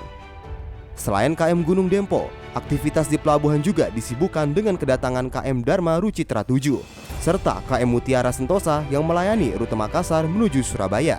Otoritas pelabuhan memprediksi puncak arus mudik jalur laut masih akan terjadi hingga H-1 Lebaran mendatang. Hingga H-3 siang tadi, total penumpang yang turun di Pelabuhan Suta Makassar mencapai 1.597 orang. Para penumpang pun diimbau untuk tetap menjaga keselamatan dan mengikuti arahan petugas, mengingat padatnya jumlah pemudik pada tahun ini. Dari Makassar, Sulawesi Selatan, jurnalis Sinpo TV melaporkan. Arus mudik Lebaran 2026, Satlantas Polres Sragen hadirkan terobosan pelayanan publik yang inovatif melalui program Mbak Dewi atau Mobile Bakti Digital Electric Vehicle Way Incident. Program ini merupakan sebuah layanan stasiun pengisian kendaraan listrik keliling yang disiapkan untuk membantu pemudik yang menggunakan kendaraan listrik.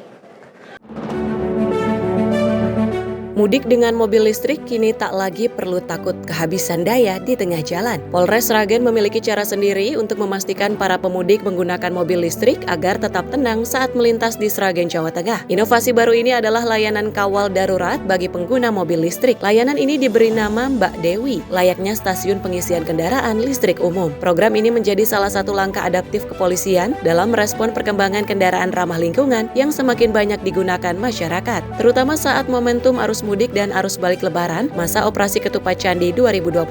Untuk memanfaatkan layanan ini pun cukup mudah. Pemudik hanya perlu menghubungi call center 110 Polres Sragen atau memindai barcode chatbot Sipolan milik Polda Jawa Tengah. Setelah terhubung ke petugas, anggota Satlantas Polres Sragen akan mendatangi lokasi pemudik yang kehabisan daya kendaraan listrik. Dengan ini pemudik tidak harus datang ke pos terpadu untuk mendapatkan layanan ini. Sukoharjo perjalanan ke Ngawi mau pulang, kemungkinan baterai mobil listrik saya tidak sampai rumah. Saya coba beli di Sragen dan saya diarahkan sama mas-mas yang Sragen sini suruh telepon 110, nanti pasti bantu Pak Polisi.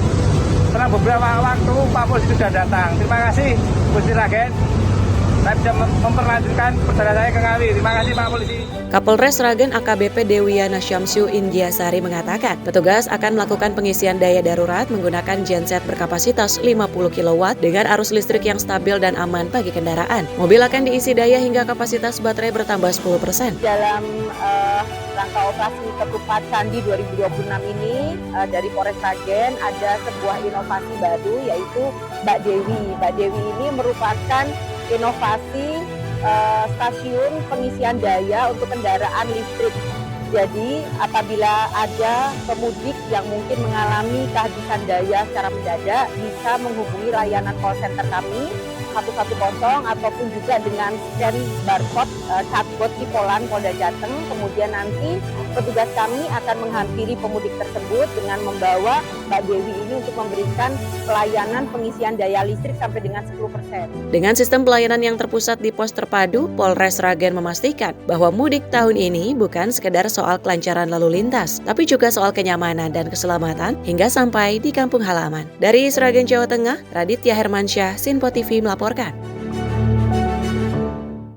Di tengah padatnya arus mudik menjelang Hari Raya Idul Fitri, posko pijat gratis penyandang tunanetra Terminal Kampung Rambutan menjadi pilihan bagi para pemudik. Tidak hanya membantu mengurangi kelelahan, posko ini juga melayani cek kesehatan gratis bagi para pemudik.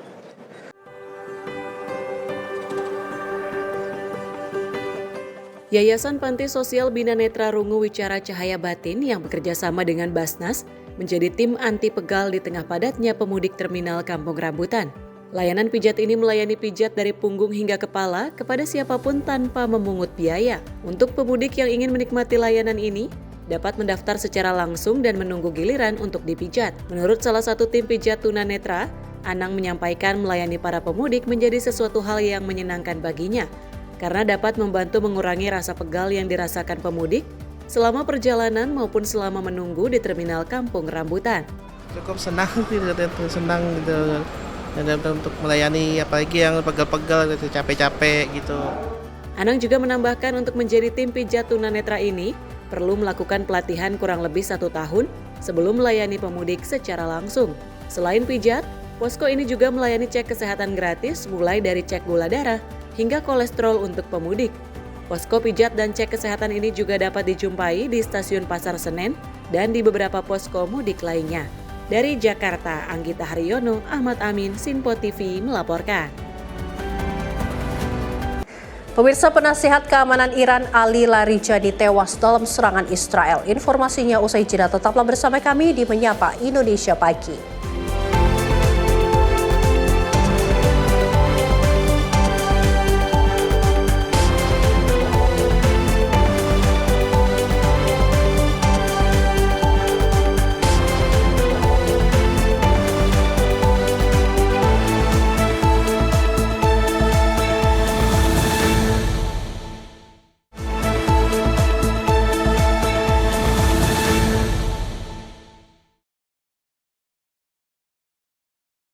Terima kasih pemirsa, Anda kembali menyaksikan Menyapa Indonesia Pagi. Pemirsa, tokoh kunci sekaligus pejabat tinggi keamanan Iran Ali Larijani secara resmi dilaporkan tewas dalam serangan yang dilancarkan Israel.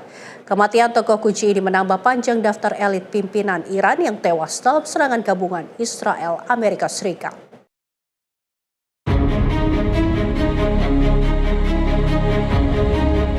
Pemerintah Iran secara resmi telah mengonfirmasi kematian penasihat keamanan mereka, Ali Larijani, beberapa jam setelah Israel mengumumkan menargetkan dan menewaskannya dalam sebuah serangan. Serangan yang menargetkan Ali Larijani disebut-sebut sebagai bagian dari operasi terarah yang menyasar elit inti rezim kekuasaan Iran. Serangan ini menjadi pukulan besar bagi struktur kepemimpinan Iran. Larijani dikenal sebagai salah satu tokoh konservatif berpengaruh di struktur kekuasaan Iran dan disebut-sebut memiliki peran strategis dalam pengambilan kebijakan negara. Setelah kematian pemimpin tertinggi Iran sebelumnya, Larijani bahkan dipercaya menjalankan fungsi kepemimpinan secara de facto di tengah situasi perang. Ia juga terlibat dalam negosiasi strategis, termasuk terkait program nuklir Iran dan sempat bertemu dengan mediator internasional menjelang meletusnya konflik. Dalam serangan tersebut, Dewan Keamanan Nasional Iran menyatakan putranya, Morteza Larijani, turut tewas. Sepanjang karirnya, Larijani pernah menjabat di berbagai posisi penting, termasuk Ketua Parlemen dan Kepala Dewan Keamanan Nasional tertinggi Republik Iran. Kematiannya diperkirakan akan semakin memperkeruh situasi di tengah konflik terbuka antara Iran, Israel, dan Amerika Serikat yang terus berkembang. Hingga kini, belum ada tanda-tanda meredanya ketegangan di kawasan dengan risiko meluasnya konflik masih menjadi kekhawatiran global. Tim redaksi Sinpo TV melaporkan.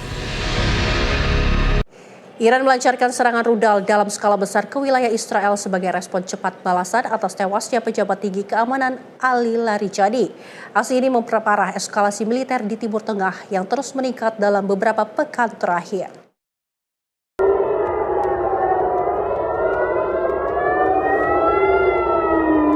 Serangan rudal dilaporkan diluncurkan ke sejumlah titik di Israel dengan sirene peringatan dan aktivitas pertahanan udara meningkat di sejumlah kota. Langkah ini disebut sebagai bagian dari operasi balasan Iran menyusul terbunuhnya Ali Larijani dalam serangan yang dilancarkan Israel. Larijani dilaporkan tewas saat berada di sebuah apartemen di kawasan Pardis, pinggiran Tehran yang menjadi target serangan udara Israel. Serangan tersebut juga disebut menyebabkan jatuhnya korban sipil, dengan sejumlah warga di sekitar lokasi turut menjadi korban.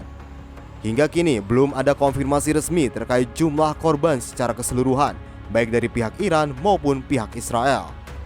Kematian Larijani menambah daftar tokoh penting Iran yang tewas dalam serangan di tengah konflik yang terus berkembang. Situasi di kawasan Timur Tengah kini semakin tegang dengan potensi meluasnya konflik yang melibatkan lebih banyak negara.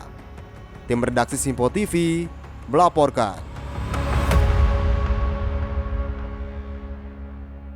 Serangan rudal yang diluncurkan dari Iran menghantam kota Ramat Gan, Israel, menyebabkan kerusakan di sejumlah titik permukiman dan juga fasilitas warga. 2 orang dilaporkan tewas dan sejumlah lainnya luka dalam serangan tersebut. Rekaman video menunjukkan petugas pemadam kebakaran berupaya memadamkan api yang melanda sebuah area parkir tertutup dengan puing-puing berserakan di sekitar lokasi terdampak. Serangan rudal ini menyebabkan kerusakan pada sejumlah bangunan, termasuk pemukiman warga di kawasan padat penduduk. Otoritas setempat melaporkan setidaknya 8 titik lokasi terdampak akibat hantaman rudal di kota Ramat Gan. 2 korban tewas, seorang pria dan wanita lanjut usia ditemukan di dalam sebuah apartemen. Diduga tidak sempat mencapai tempat perlindungan saat serangan terjadi. Sementara itu, sejumlah warga lainnya dilaporkan mengalami luka-luka dan telah dilarikan ke rumah sakit untuk mendapatkan perawatan. Serangan ini terjadi di tengah eskalasi konflik antara Iran dan Israel yang terus berlanjut dengan aksi saling balas serangan di kawasan. Konflik yang meluas ini juga memicu ketegangan regional serta berdampak pada stabilitas global, termasuk kenaikan harga energi dunia. Hingga kini, situasi keamanan di wilayah terdampak masih menjadi perhatian otoritas setempat. Tim redaksi Simpo TV melaporkan.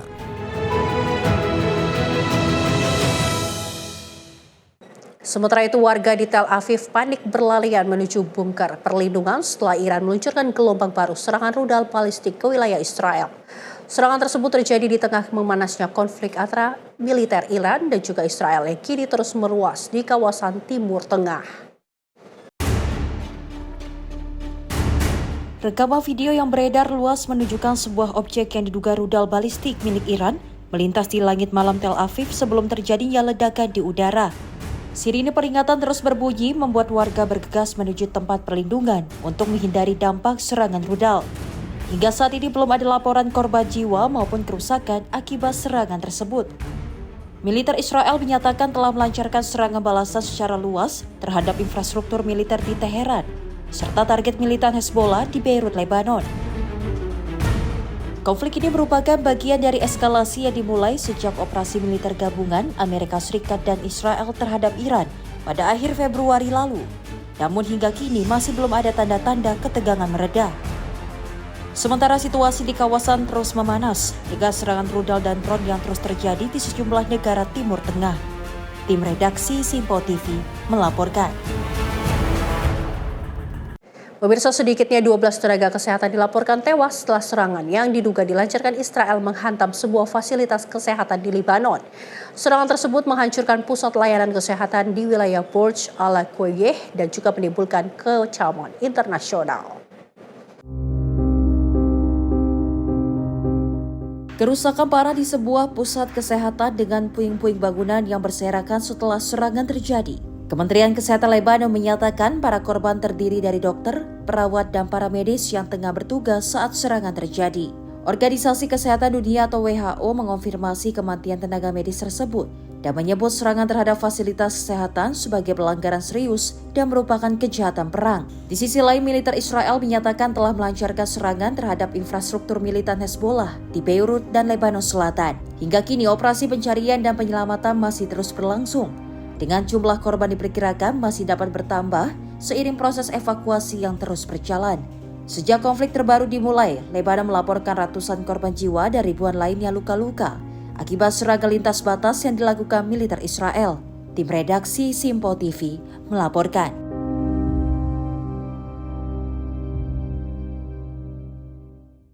Dan serangan drone juga kembali menargetkan Kedutaan Besar Amerika Serikat di Baghdad dengan 1 unit drone dilaporkan jatuh di dalam kompleks.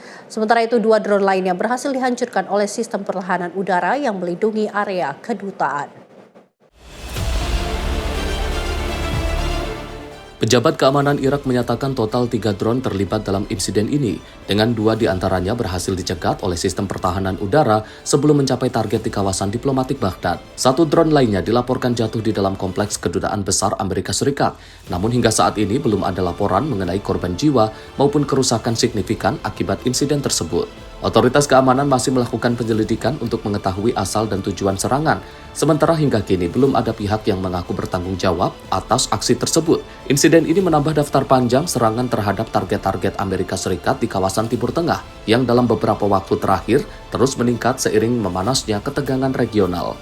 Kedutaan Besar Amerika Serikat di Baghdad sendiri berada di kawasan Green Zone yang merupakan area dengan pengamanan paling ketat, serta menjadi pusat aktivitas pemerintah dan diplomatik di ibu kota Irak. Serangan drone ini kembali memicu kekhawatiran terkait keamanan fasilitas diplomatik dan personel asing di kawasan, di tengah situasi geopolitik yang masih tidak stabil. Pihak berwenang menyatakan akan meningkatkan keamanan dan kesiagaan untuk mencegah serangan serupa terjadi kembali di masa mendatang. Tim redaksi Sinpo TV melaporkan.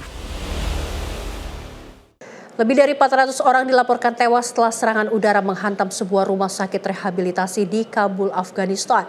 Serangan ini menandai eskalasi dramatis di dalam konflik antara Afghanistan dan juga Pakistan yang kini memasuki pekan ketiga.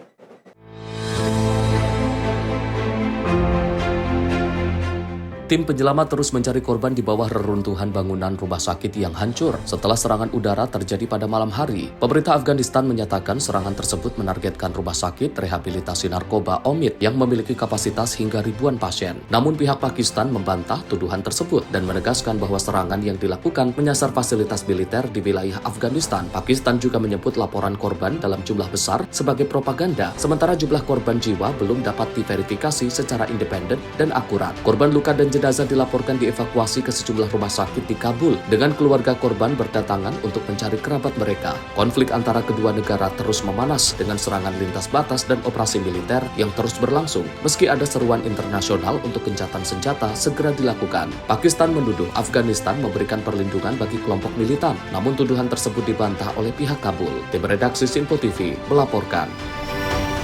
Pemirsa, Perdana Menteri Israel Benjamin Netanyahu menyampaikan ucapan tahun baru Persia kepada masyarakat Iran, di mana ucapan tersebut disampaikan di tengah konflik bersenjata antara Amerika Serikat dan Israel melawan Iran. Perayaan Nowruz merupakan tahun baru Persia yang menandai datangnya musim semi.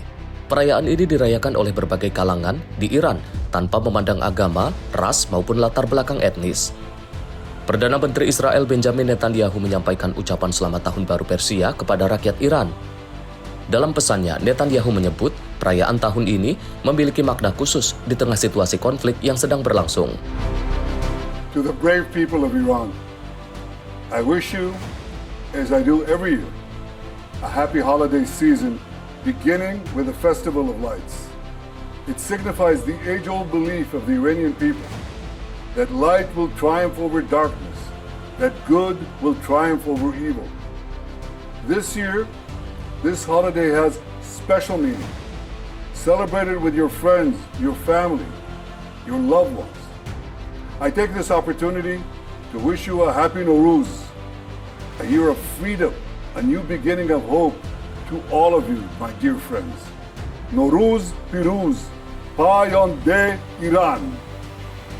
Ucapan Netanyahu datang di tengah konflik yang tengah memasuki pekan ketiga. Konflik dimulai setelah serangan udara gabungan Amerika Serikat dan Israel pada 28 Februari 2026. Serangan tersebut menyebabkan tewasnya pemimpin tertinggi Iran, Ali Khamenei. Sejak saat itu, konflik terus meluas dan menyeret sejumlah wilayah di kawasan Timur Tengah. Tim redaksi Sinpo TV melaporkan. Pemirsa, Presiden Chile Jose Antonio Gaz langsung meluncurkan kebijakan keras di bidang imigrasi dengan memulai pembangunan penghalang di perbatasan utara negaranya. Langkah ini menjadi bagian dari program Border Sale yang bertujuan menekankan masuknya imigrasi ilegal serta memberantas perdagangan narkoba dan kejahatan terorganisir.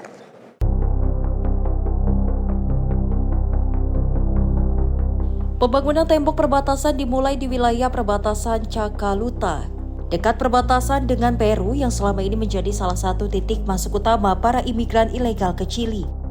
Proyek ini meliputi pembangunan parit dan pagar fisik yang akan juga dipantau menggunakan drone serta dijaga oleh pasukan militer.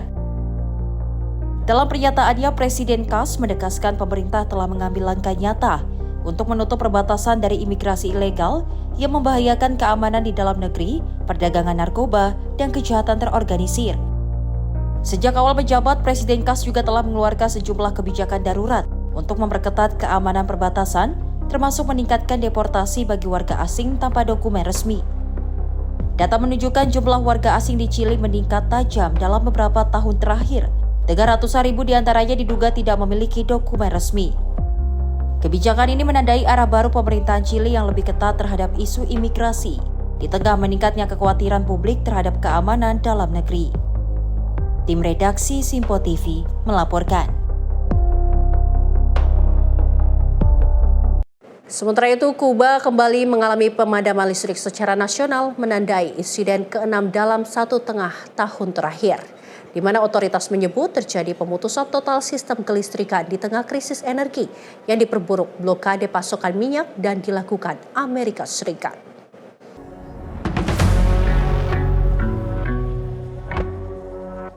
Rekaman video menunjukkan suasana gelap gulita di ibu kota Havana, dengan sejumlah warga berkumpul di area yang masih mendapatkan penerangan minimal dari lampu kendaraan.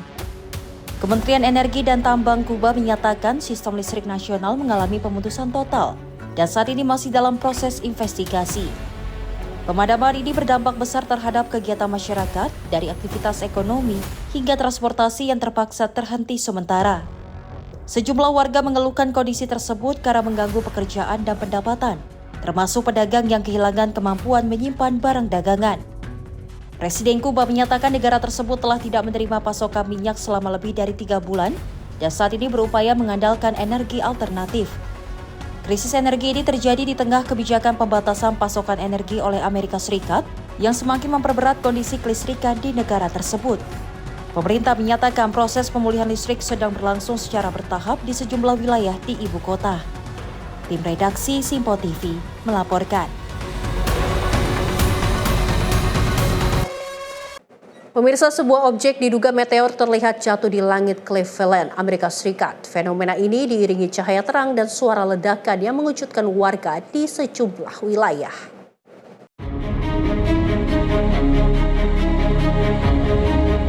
Rekaman video yang beredar di media sosial menunjukkan sebuah objek seperti bola api melintasi langit Cleveland pada Selasa pagi waktu setempat. Tidak lama setelahnya, terdengar suara dentuman keras yang oleh sejumlah warga disebut mirip ledakan. Guncangan bahkan dilaporkan terasa hingga ke dalam rumah, memicu kekhawatiran dan kepanikan sementara di kalangan masyarakat setempat. Fenomena cahaya terang ini dilaporkan terlihat hingga ratusan kilometer dari titik kejadian, menunjukkan besarnya objek yang melintas di atmosfer bumi. Hingga saat ini, pihak berwenang masih menyelidiki asal-usul objek tersebut, serta belum memberikan konfirmasi resmi terkait dampak atau lokasi pasti jatuhnya. Meski demikian, tidak ada laporan langsung mengenai korban jiwa maupun kerusakan besar akibat insiden ini. Peristiwa ini menjadi perhatian mengingat jarangnya fenomena serupa terjadi dan terlihat jelas oleh warga dalam skala luas. Tim redaksi Simpo TV melaporkan.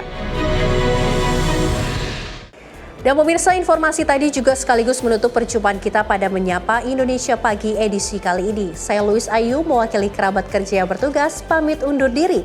Terima kasih, selamat pagi dan selamat beraktivitas.